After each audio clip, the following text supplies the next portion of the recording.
साथियों नमस्कार। आज हम बात करेंगे ये जो पूरा मानसून का पार्लियामेंट सेशन निकला है, उसके बारे में कुछ-कुछ बातें करेंगे। रिसेंट करंटली पॉलिटिक्स में क्या-क्या चल रहा है, इसके बारे में हम लोग आज कुछ डिस्कशन करते हैं। एक्चुअल में पार्लियामेंट सेशन जब स्टार्ट हुआ, तो वो स्टार्ट ही एक अतरंगी पॉइंट से हुआ था। वो जो जंतर मंतर पे प्रोटेस्ट चल रहा था, उसके बाद में पार्लियामेंट की तरफ कूच हुआ, स्टूडेंट्स का, नॉन स्टूडेंट्स का, सबका मिल करके, तो पार्लियामेंट सेशन वहाँ से शुरू हुआ। तो जब वो पार्लियामेंट सेशन स्टार्ट हुआ ना, तब एक्चुअल में क्या था, it was a debate basically. Debate और maybe you can say that it's a confusion और it's a competition between Congress and the Aam Aadmi party. अगर हम पॉलिटिकली बात करें, तो पॉलिटिकली इन दोनों के बीच में कॉम्पिटिशन था कि कौन छात्रों के लिए, कौन स्टूडेंट्स के लिए क्रेडिट लेगा कि हम हैं उनके लिए खड़े हुए, हम हैं, हम करके दिखाएँगे, हमारी वजह से सब चीज़ें सोल्व होंगी। दोनों के बीच में वो कॉम्पिटिशन था। तो वो कॉम्पिटिशन का होड़ थी। तो जब पार्लियामेंट की तरफ कूच हुआ, तो उस दिन बहुत सारी चीज़ें आई, वो हम पहले भी डिस्कस कर चुके हैं कि कब क्या-क्या हुआ, कैसे हुआ। फिर पार्लियामेंट सेशन जब आगे बढ़ा, आगे बढ़ने के बाद फिर गवर्नमेंट के ऊपर प्रेशर आता है, धर्मेंद्र प्रधान का इस्तीफा होता है, पूरा वीक पार्लियामेंट सेशन नहीं चलती है। इस्तीफे के बाद में 2 दिन पार्लियामेंट सेशन चलती है, 2 दिन डिस्कशन होती है, क्योंकि दोनों दिन पॉलिटिकल पार्टीज़ के ऊपर इतना प्रेशर था कि क्योंकि स्टूडेंट का नया-नया मुद्दा था, स्टूडेंट्स के लिए ही वहाँ पर anti paper leak bill pass होना था, तो हर एक को बोलना था, वहाँ पे सबको क्रेडिट चाहिए था कि मैं खड़ा हूँ, मैं खड़ा हूँ, हर एक को, क्योंकि आगे पॉलिटिक्स है, तो आगे सबको इलेक्शन में जाना है,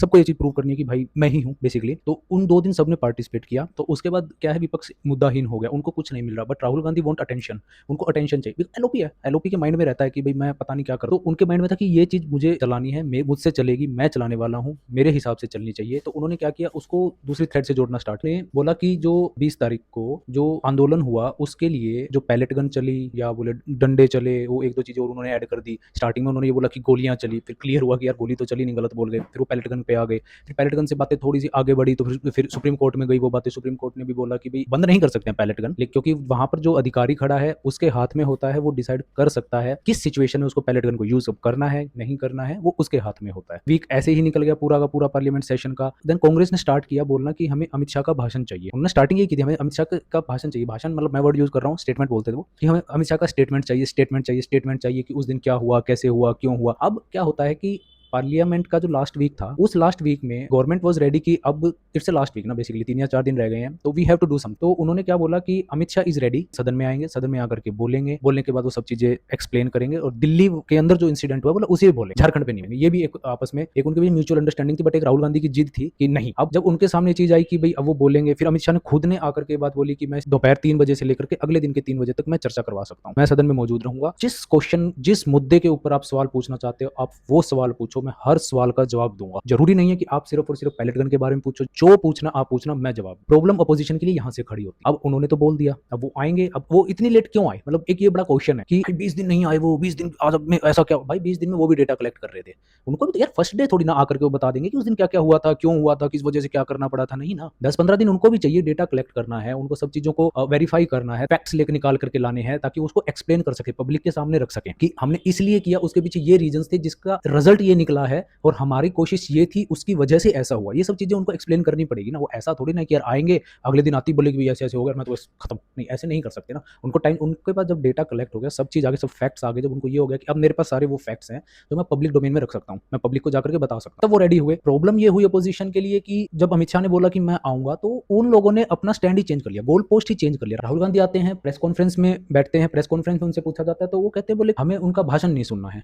तो भाई पार्लियामेंट में क्या कबड्डी थोड़ी ना खेलोगे, पार्लियामेंट होता ही भाषण के लिए, और नेता का काम ही भाषण देना है। नेता वहां पे वो ट्रूथ एंड डेयर थोड़ी ना खेल रहे हैं भाई, रैपिड राउंड थोड़ी चल रहा है कि यस और नो फटाफट बोलो और काम खत्म करो। पार्लियामेंट है भाई, पार्लियामेंट में भाषण नहीं होता, तुम भी भाषण नहीं देते हो, तुम वहां कोई कबड्डी खेल रहे हो, कुश्ती कर रहे हो, नहीं ना। भाषण के ड्यूरेशन में होम मिनिस्टर सामने से ये बात बोल रहे हैं कि मैं जब भाषण दूंगा, आपको जो क्वेश्चन आप पूछना, मैं उसका जवाब दूंगा। That will be a healthy debate. Sir इतना अच्छा मौका था ना, मैं बता रहा हूँ अपोजिशन के लिए इतना बेस्ट मौका था ना ये, क्योंकि आप अपनी बात को जब रखते हो ना, जब आप पार्लियामेंट में आप बोलते हो, अब होता क्या होता, ये अमित शाह अपना स्टेटमेंट देना स्टार्ट करते, आपके कुछ क्वेश्चन होते, आप क्वेश्चन रेज करते, वो उनका आंसर करते, चाहे थोड़ी देर में करते, 10 मिनट बाद, 15 मिनट के बाद, उसके बारे में मामला मान लो कई बार होता है ऐसा कि किसी ने क्वेश्चन पूछ लिया, तो क्वेश्चन पूछने बाद किसी के पास जवाब नहीं होता ना, वो भी यार मिनिस्टर है, कोई ऐसा नहीं है कि उनके पास सब चीजें है, वो मिनिस्टर है, तो वो ऐसे बोलते हैं जब उनके आपस में डिबेट होती है, क्वेश्चन जब पूछे जाते हैं, तो वो फिर उधर जो आईएएस अधिकारी जो उनके पास के बैठे होते हैं, फिर वो उनको बोलते हैं कि भाई इस चीज की डिटेल्स लेकर के आओ, फिर वो डिटेल्स लेकर के आते हैं, फिर उसको रीड आउट करते हैं, उनमें से अपने अपने कुछ कुछ पॉइंट्स निकालते हैं, 15-20 मिनट आधे घंटे तक, फिर उसके बाद उसके उनके क्वेश्चन का आंसर देते हैं। ऐसे ही होता है, दैट्स अ प्रोसेस लगा लो, या इसी तरीके से आप जवाब दे सकते हो, क्योंकि आप पार्लियामेंट में बोल रहे हो तो आपको फैक्ट्स के साथ बोलना पड़ेगा। तो क्या होता नहीं, वो बोलते, आप क्वेश्चन पूछते, वो आंसर कर, पब्लिक को पता चलता भाई क्या चलता, पब्लिक के सामने बातें आती, पब्लिक के सामने आती कि होम मिनिस्टर गवर्नमेंट का क्या स्टैंड है, पब्लिक के सामने बात आती कि इसके अंदर अपोजिशन का क्या स्टैंड है, अपोजिशन किस लेवल तक जा रहा है, अपोजिशन किस लेवल तक चीजों को अंदर मतलब डिग आउट कर रहा है, कितना खोदे जा रहा है कि भाई और बताओ और बताओ। पब्लिक के सामने पब्लिक को एकदम खत्म कर दिया, क्योंकि आप अपनी जिद पे अड़ गए हो कि मेरे को सिर्फ और सिर्फ यस और नो चाहिए। पहले गन चली, किसके आदेश पे चली, नहीं चली, क्यों चली, आप डिबेट नहीं कर सकते, डिबेट से हुआ भाई। अब तीसरी बात, अब इसमें एक पॉइंट ये भी आ जाता है कि अमित शाह के ऊपर इतना प्रेशर, अमित शाह ने कुछ नहीं क्यों नहीं किया। भाई सिंपल सा फंडा है, स्टेप्स थे, धर्मेंद्र प्रधान का इस्तीफा, उसके बाद में गृह मंत्री का इस्तीफा और फिर उसके बाद में प्रधानमंत्री का इस्तीफा, ये स्टेप्स थे। धर्मेंद्र प्रधान का इस्तीफा हुआ तो वो अमित शाह पे चले गए। अब वो फंसे यहाँ पर कि भाई उनके पास कुछ ऐसा सॉलिड पॉइंट नहीं था कि वो इस्तीफा मांग ले। घेरने की बात, इन्होंने अमित शाह को घेर लिया। अमित शाह ने आगे आकर के उस प्रॉब्लम को इसलिए भी नहीं सोल्व किया क्योंकि जैसे ही अमित शाह वाली प्रॉब्लम सोल्व होती तो सारी बात फिर प्रधानमंत्री पे चली जानी थी।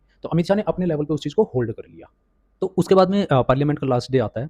लास्ट डे आने के बाद आई थिंक पार्लियामेंट जो है वो लोकसभा सिर्फ 3 मिनट चली थी। सभी सांसद आते हैं, एक्चुअली से कर्टेसी की लास्ट डे पर सबको आना होता है, तो सब सांसद आते हैं। सब सांसद आने के बाद में वंदे मातरम होता है। फर्स्ट टाइम पूरा Vande Mataram and to and parliament के अंदर चलता है। उसके बाद में तुरंत ही लोकसभा का सेशन जो है खत्म कर दिया जाता है। लास्ट डे था, अमित शाह भी वहां थे, मोदी भी वहां थे। मेरा जो, अगर मेरे से कोई पूछे तो मेरा पर्सनल ये रहता है कि अमित शाह को एक बार बोलना चाहिए था, चाहे वो 20 मिनट बोलते, 25 मिनट बोलते, 30 मिनट बोलते, उनको बोलना चाहिए था। विपक्ष के ऊपर आपने भी डिपेंडेंसी रखी, विपक्ष आएगा तो ही हम बोलेंगे, उनके क्वेश्चंस के आंसर देंगे। भाई हमको भी तो जानना है, हमारे क्वेश्चंस कहाँ हैं, हम भी तो जानना चाहते हैं ना भाई कि भाई उस दिन जो इंसिडेंट हुआ उस इंसिडेंट के ऊपर गवर्नमेंट का क्या स्टैंड है, गवर्नमेंट उसके लिए क्या बताना चाहिए। फॉर एग्जाम्पल साल 2020 में जब दिल्ली में दंगे हुए थे, उस टाइम अमित शाह ही होम मिनिस्टर थे, ट्रंप आए हुए थे उस टाइम पे, नमस्ते ट्रंप हुआ था अहमदाबाद में। उसके बाद में जब सेशन चल रहा था, पार्लियामेंट का सेशन हो रहा था, उसके अंदर अमित शाह ने स्पेसिफिकली खड़े होकर के एक्सप्लेन किया था कि दिल्ली दंगे पर क्या हुआ, गवर्नमेंट ने क्या एक्शन लिया, क्या क्या गवर्नमेंट कर सकती थी, किस वजह से वही होम मिनिस्टर डायरेक्टली इन्वॉल्व क्यों नहीं थे, होम मिनिस्टर कहाँ बिजी थे कि वो फॉरेन कंट्री के प्रेसिडेंट आए हुए हैं।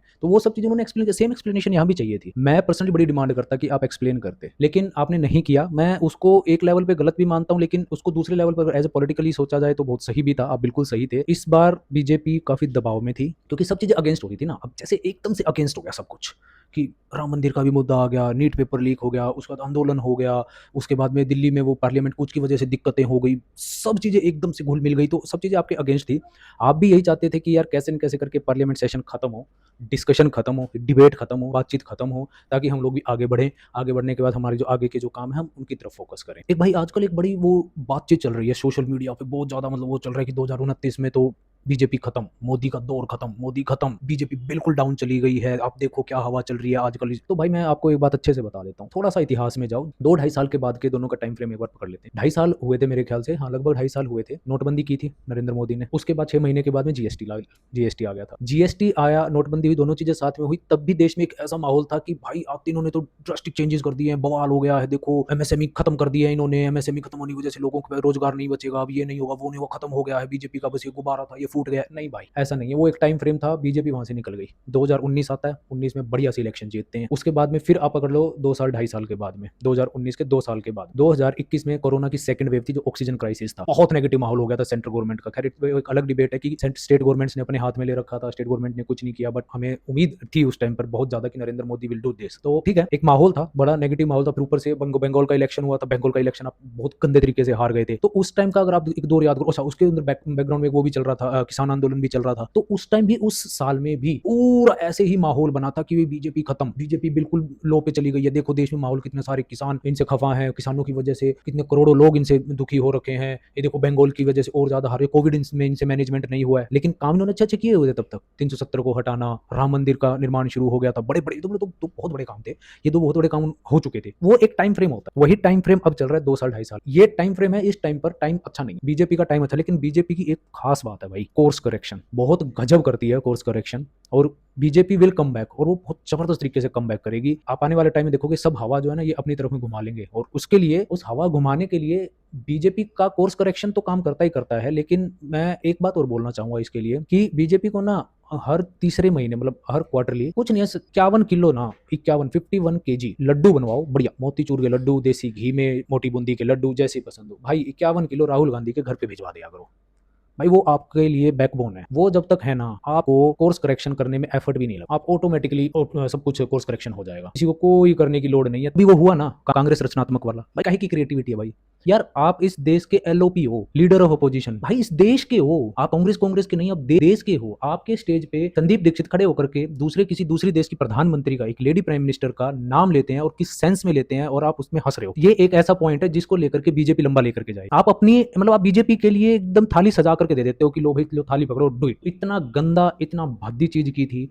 आपको अपनी पर्सनल राजनीति और अपनी इंटरनल भारत की राजनीति में चमकने के लिए, खुद को चमकाने के लिए आप भारत और इटली के रिश्ते हैं उनको दांव पर नहीं लगा सकते। आपको नहीं लगाना चाहिए क्योंकि आप नेता प्रतिपक्ष हो। आप एलओपी हो सर। एलओपी ऐसे काम करता अच्छा लगता, गली नुक्कड़ का कोई नेता है वो कर रहा है चल जाता है। आप एलओपी, आप देश के नेता, आप किसी गली के नेता नहीं हो। आप उस देश के हो, आप उस देश के नेता हो तो वो देश के दूसरे देश के साथ के संबंध की जिम्मेवारी आपकी भी है। आप उसको ऐसे हवा में नहीं उड़ा सकते कि हाँ बोल दिया हंसने लग गए हो मजे की बात है। इतना भद्दा वो सीन था, वो नहीं करना चाहिए था। थोड़ा बहुत आपके लिए माहौल बनता है, आप उसको एकदम खत्म कर दे रहे हो। क्या जरूरत थी करने की? आपको वो बोलते हैं, बोले आओ डिबेट में आओ, आप मना कर देते हो, वी डोंट केयर। क्या बात कर रहे हो भाई? पार्लियामेंट में डिबेट नहीं करोगे तो वही बात है, कबड्डी खेलोगे क्या? आप क्या कर रहे हो यार?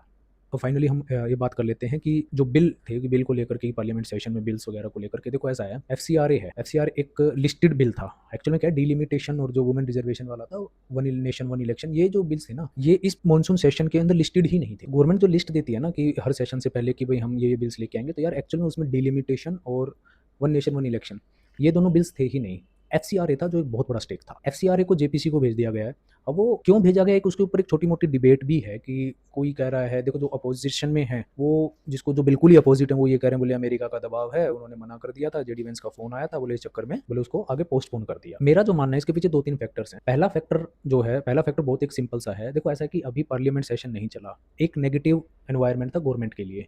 तो गवर्नमेंट नहीं चाहती थी कि कोई भी एक ऐसा बिल जो एक बड़ा नाम है, जो एक बड़ा चेंज है, not the constitution change but एक बड़ा बिल जिसको काउंट किया जा रहा है, वो बिल बिना डिबेट के पास करवा ले गवर्नमेंट, और बहुत आसानी से पास हो जाता विदाउट एनी इशू। एक नेगेटिव माहौल की वजह से एक नेगेटिव इमेज फिर से बन जाती कि देखो ये लोग तो अपने आप ही कोई भी बिल पास करवा ले रहे हैं। क्योंकि एफसीआरए को लेकर के था पूरे देश में एक माहौल था कि एक बिल है, एफसीआरए के नाम का एक बिल है। बाकी के जो बिल्स पास हुए हैं, 10-12 बिल्स पास हुए हैं, वो ठीक है, वो सरकार पास करवाती रहती है, छोटे छोटे कुछ चेंजेस होते हैं, अमेंडमेंट्स होते हैं, वो पास करवा लेती है। एफसीआरए एक बड़ी चीज थी। मुझे जो लगता है, एक तो ये रीजन है। दूसरा रीजन जो मुझे जो लग रहा है वो है डीएमके, तमिलनाडु की डीएमके पार्टी। डीएमके का बीजेपी को सपोर्ट चाहिए डिलिमिटेशन वाले में। और पॉलिटिकल बात बता रहा हूं मैं, तो वो डीएमके का सपोर्ट है। जब तक डीएमके इस चीज के लिए कुछ 110% श्योर ना हो जाए, तब तक गवर्नमेंट एफसीआरए को भी होल्ड करने की कोशिश करेगी। तीसरा, जो ईस्ट में जो स्टेट्स हैं इंडिया के, वहां पर क्रिश्चियंस बहुत ज्यादा हैं, उन लोगों ने भी कुछ कुछ अमेंडमेंट्स की बात। चौथा, यूएस का भी कहीं ना कहीं कुछ परसेंटेज मुझे लग रहा है कि कहीं ना कहीं यूएस का भी कोई ना कोई प्रेशर है कि भाई आप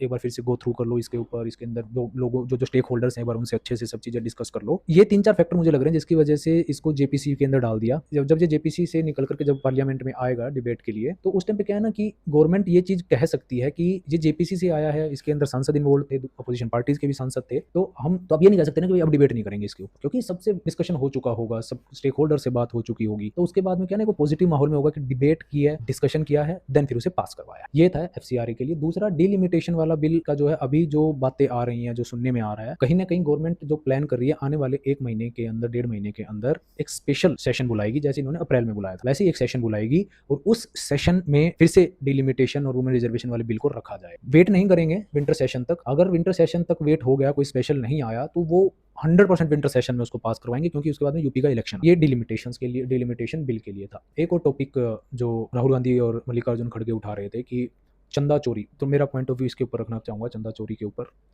देखो ऐसा है, दोनों तरफ की बातें करते हैं। सबसे पहले हम, अपोजिशन कह रहा है कि बीजेपी ने किया है, बीजेपी वाले कह रहे हैं, बोले भाई तुम्हें बोलने का हक ही नहीं है, यही डिबेट है। अब मैं दोनों के लिए एक एक बात बोलता हूँ। अपोजिशन 2019 से पहले, 2019 में नवंबर में जब डिसीजन आया था सुप्रीम कोर्ट का, उससे पहले अपोजिशन बड़ा था। अपोजिशन है, कुछ बड़े बड़े यूट्यूबर्स हैं, वो ये बात बोलते थे, बोले इनका कुछ नहीं है भाई, बीजेपी वाले बेवकूफ बना रहे हैं, इनका कुछ भी नहीं है, इनका कोई एजेंडा नहीं है, कुछ भी नहीं है, ये सिर्फ बेवकूफ बनाते हैं, सिर्फ इलेक्शन के लिए बोलते हैं। कभी इस चीज के लिए क्रेडिट ही नहीं दिया कि ये लोग एफर्ट कर रहे हैं। फिर उसके बाद में सुप्रीम कोर्ट का जब ऑर्डर आया, तो उसके बाद में फिर वो इसी चीज के लिए खड़े हो गए कि तुम्हारा क्या है भाई, बीजेपी का क्या है, बीजेपी ने कुछ नहीं किया, तो सुप्रीम कोर्ट की वजह से बन रहा है, सुप्रीम कोर्ट की वजह से ही, सुप्रीम कोर्ट के ऑर्डर पे ट्रस्ट बना है, गवर्नमेंट वालों ने नाम दे दिए, गवर्नमेंट ने तो सिर्फ नाम ही तो दिए हैं, कोई बड़ी चीज थोड़ी ना की है, गवर्नमेंट थोड़ी ना बनवा रही है, गवर्नमेंट की वजह से थोड़ी ना हो रहा है, बीजेपी की वजह से थोड़ी ना हो रहा है, सुप्रीम कोर्ट की वजह से हो रहा है। लेकिन अब चंदा चोरी हो गई, तो वो अब उसमें कह रहे हैं कि बीजेपी की वजह से हो रहा है।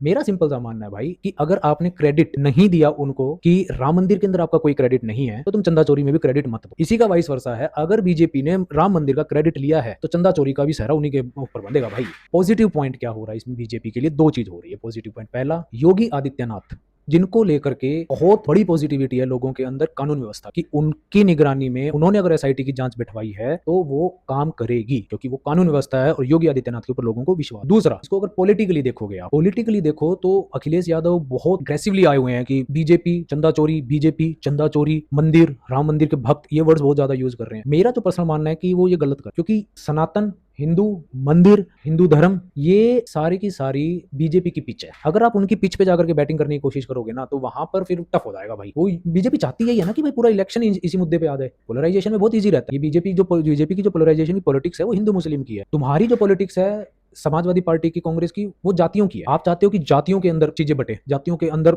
इलेक्शन हो, जो मेन मुद्दा बने वो जाति बने, उसी के अराउंड घूमे। आपकी पोलराइजेशन वो है। आपको या तो उस पर काम करना चाहिए। 2024 में जो रिजल्ट आया आपके लिए वो उसकी वजह से, मंदिर की वजह से रिजल्ट आना होता है, ऐसा नहीं है। मंदिर की वजह से जो रिजल्ट आया है वो आपके फेवर में आया है, ऐसा नहीं है। वो बीजेपी से किसी वजह की नाराजगी की वजह से आया। तो ये दो चीजें पॉलिटिक्स बता दिया मैंने, बता दी ये पॉजिटिव चीजें बीजेपी के लिए। अब बात आ जाती है राहुल गांधी उसमें जो मांग रहे हैं कि भाई प्रधानमंत्री जवाब, क्या जवाब देंगे यार? मतलब एक सोचने की बात है, वो क्या बोलेंगे? मान लो वो आ जाते हैं, वो बोल रहे हैं, वो पहली लाइन ये बोल देंगे कि भाई जो हुआ गलत हुआ, ठीक है। अब वो ना तो अपने ऊपर लेंगे ना वो किसी और के ऊपर डालेंगे। वो क्या बोलेंगे, क्या बोल सकते हैं? मतलब लोग बोले कि उसके बारे में, मतलब भाई वो स्टेट गवर्नमेंट का काम है। सुप्रीम कोर्ट के अंडर में जांच हो रही है, एसआईटी जांच कर रही है जो स्टेट गवर्नमेंट के अंडर में आती है। वो वहां पर जवाब दे रहे हैं। स्टेट गवर्नमेंट ऑलरेडी जवाब दे रही है हर चीज का। सेंट्रल गवर्नमेंट क्या जवाब देने के लिए वो नहीं है ना भाई। मतलब कुछ पॉइंट्स नहीं है ना उनके पास बोलने के लिए, क्योंकि उनको नहीं रिपोर्ट कर रहा है कोई। आप दिल्ली में जो हुआ जंतर मंतर के ऊपर, आप उसके लिए होम मिनिस्टर से क्यों पूछ रहे हो? क्योंकि वहां की पुलिस होम मिनिस्टर को रिपोर्ट करती है। तो होम मिनिस्टर के पास रिपोर्ट्स हैं सारी की क्या हुआ, कैसे हुआ, क्या प्रोग्रेस हुई थी, कब क्या हुआ था। एसआईटी जो है स्टेट गवर्नमेंट के अंडर में, तो स्टेट गवर्नमेंट के पास में उनके जवाब है। या सुप्रीम कोर्ट के साथ में मिलकर काम करते, सुप्रीम कोर्ट के पास जवाब। सेंट्रल गवर्नमेंट के पास कुछ भी नहीं है बताने को ना। सेंट्रल गवर्नमेंट के पास राम मंदिर चोरी के ऊपर कुछ भी बताने को नहीं है। और एज पर बीजेपी चाहती ही ये है कि अपोजिशन राम मंदिर के मुद्दे को लेकर के जिस दिन आप इसको जोर शोर से अगर आप ले आए, और बीजेपी के लिए बहुत ईजी हो जाएगा अगला इलेक्शन जीतना। That is my prediction. And now let's see आगे क्या होता है, डिलिमिटेशन के लेकर के क्या आगे प्रोग्रेस होती है, या एफसीआरए को लेकर के क्या प्रोग्रेस होती है, या अगले वीक जो आने वाले वीक में क्या प्रोग्रेस होती है, then we will discuss about it. So thank you very much.